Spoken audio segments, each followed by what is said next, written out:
Okay, continue tapping it. Just slowly.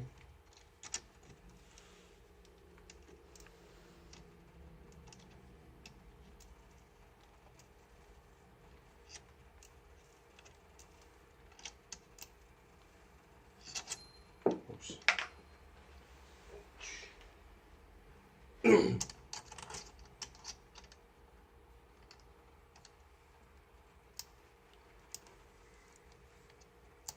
Okay.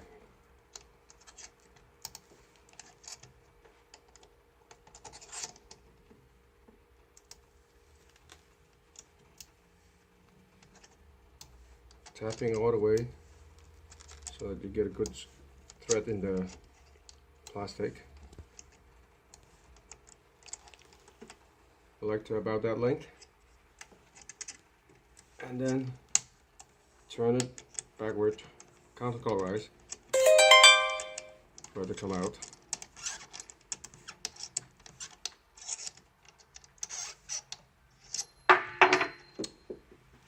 Okay.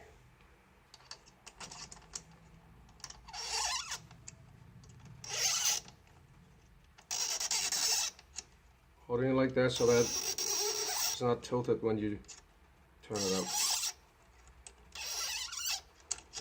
Just give it a little support.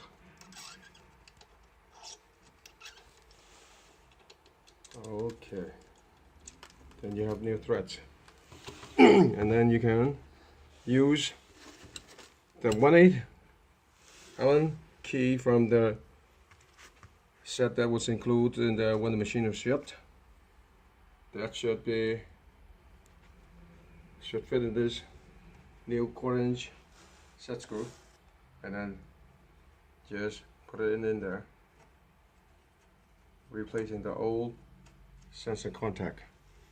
And then use this nut as a lock to lock it in place after you get that into position. It should be approximately couple turn, stick it out. Okay, now in order to adjust, we turn on the machine and look at the lamps at the back. So let's